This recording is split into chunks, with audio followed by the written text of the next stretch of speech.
So we have two pathways dealing with ventilative cooling in our regulatory context. The first one is mandatory for residential buildings, newly built or massively renovated, and it forbids the need of cooling. So it does not forbid cooling, but it has to be proven that cooling is not necessary, and that has to be done by a simplified dynamic method, which I will explain in the next step. And if it's a non-residential building, we have the law to limit the cooling demand. So no cooling demand is mandatory in residential buildings, and limited cooling demand is mandatory in the non-residential buildings. In both aspects, we can input natural ventilation, but referring to the non-residential buildings, it's again the problem with the monthly calculation methods. Looking at A, so mandatory for all residential buildings, the code is valid for all types of rooms. It's a quite new code, and it says that we have to limit and prove that by calculation the operative temperature in each room of the building up to 27 degrees during daytime, and if the room is a sleeping room, to prove the limitation up to 25 degrees during the night. Proven by calculation for a statistically hot mid-July, referring solar geometry, clear summer's day. And the calculation method is, as I said, a dynamic one with the idea of infinite periodic repetition of the day, so periodisch eingeschwungen, like we call it in German. So the day has to be applied time after time the same way, and the building's answer after, let's say, 30 days or something is then taken into account. The method is based on ISO 13791, so it's internationally based. The input parameters in terms of climate is a very specific one. We are forced, or we have simplified it that way, that the input climate is already defined from the mean day temperature of the 15th July, so the statistically flattened 15th July on the very specific place you build, and then there's an overlay of an fixed amplitude of plus minus 7 Kelvin, which is then giving the hourly values of temperature. This will look like this. So in Vienna, for example, on the 15th of July, we have a statistically daily mean temperature of 23 degrees, giving then a swing between 16 and 30 degrees. This looks a very nice temperature. In Vienna, we already face 38 and 39 degrees, but as if it's a unlimited repeated heat wave, it's not so nice again. But the problem is that it cools down to 16 degrees, and we all know that in an urban area, nothing cools down to 16 degrees anymore. So this is a weak point. Geometry has to be input as usually buildings or rooms envelope and volume.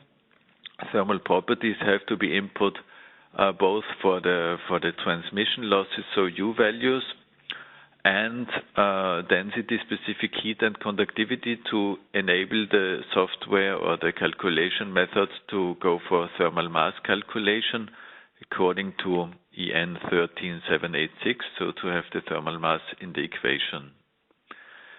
Solar properties have to be input for sure, solar heat gain coefficient and shading coefficients. That's nothing new. And the internal load profiles, again, parallel to the climate, are very much fixed in our method. We have a mandatory list of hourly internal load profiles and hygienic ventilation rates, which we are obliged to use. Could look like this. This is the internal gain run for 1 day for residential use. differentiated into the blue heat load appliances and into the red heat load coming from inhabitants.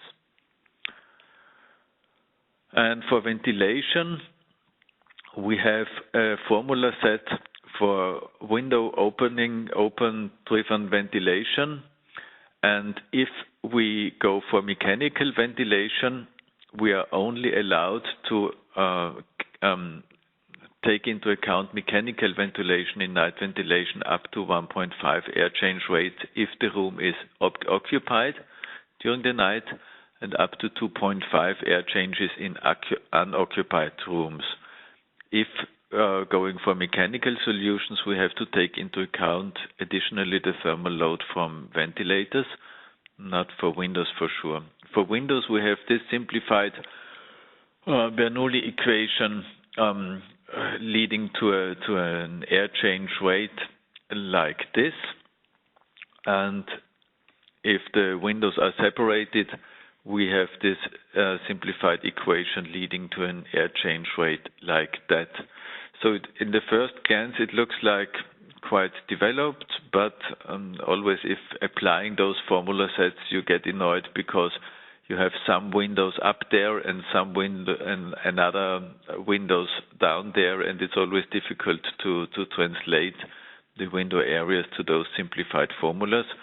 I applied it simply for a window of a width of 40 and a height of 120 centimeters, and you see for sure the formula gives you a function of airflow in cubes per hour above temperature difference. So if there's a temperature difference of 7 degrees, there might be an air change and flow of 100 cubes per hour due through this window. Sounds good, but usually we don't have 7 degrees temperature difference in the nights of a city. Very exemplary applied gives you then for sure the output of a dynamic periodic simulation.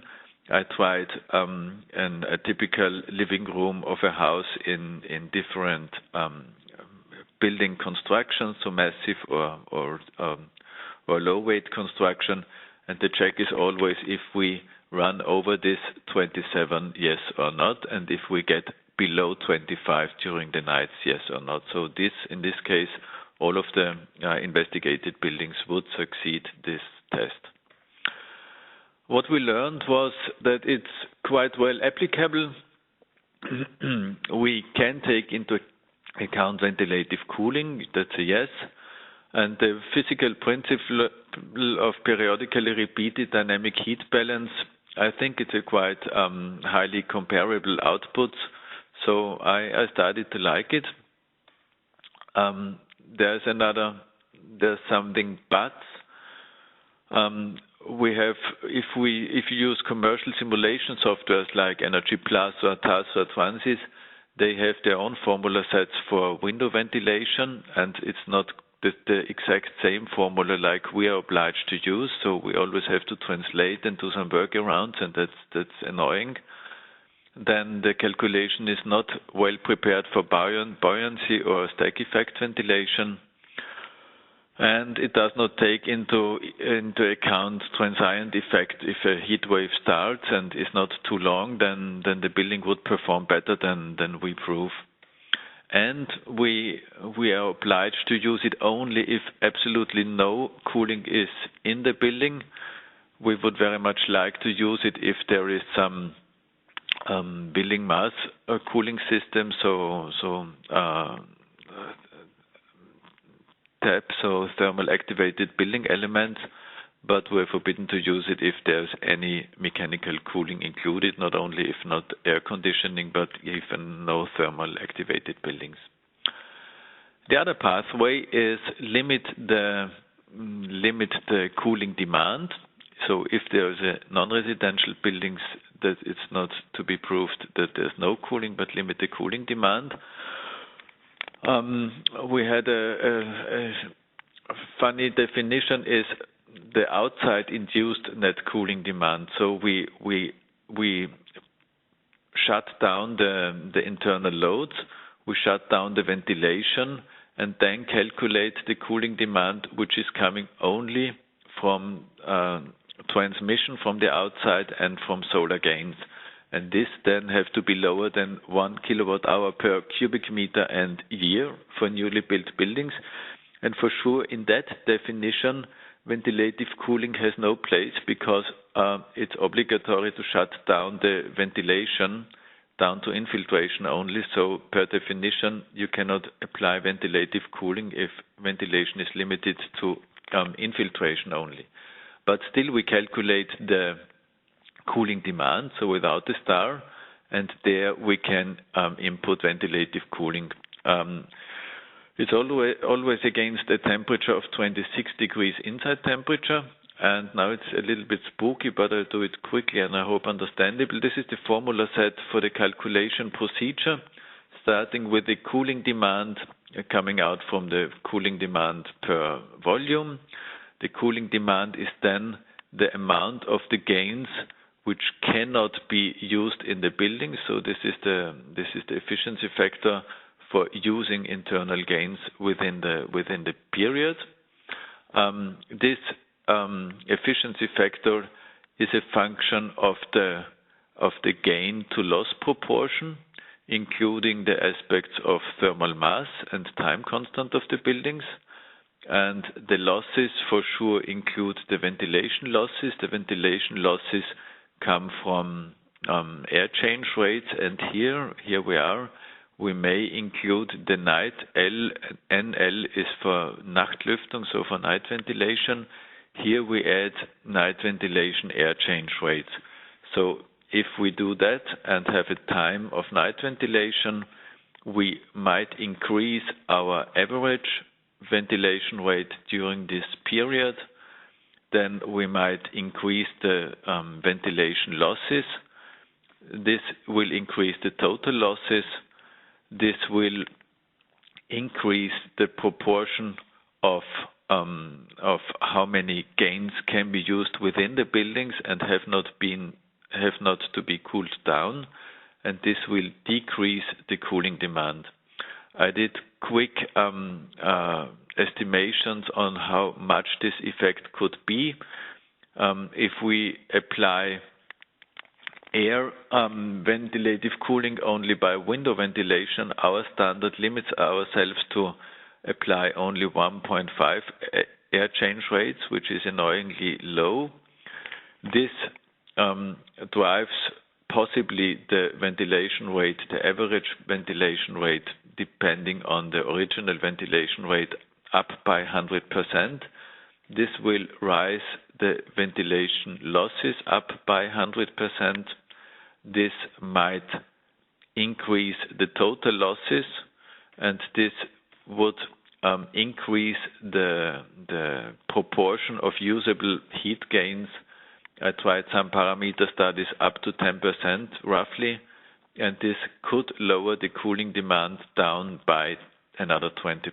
So this is the big picture if we apply ventilative cooling in this monthly method, and I'm fully with Per and the discussers that it's a weak method in case especially of looking for overheating risk, and even it's a weak method for decreasing the cooling demand like we have it in our codes. So we learned that it's possible to include it, it's possible to show a decrease of cooling demand easily in the range of 20%. That's so the good message. The best message is, like Per explained, that it's in the shoulder month of spring and autumn, it's a really weak tool. So that's from our country, and I think it's very similar to Denmark. Thank you. Open to questions.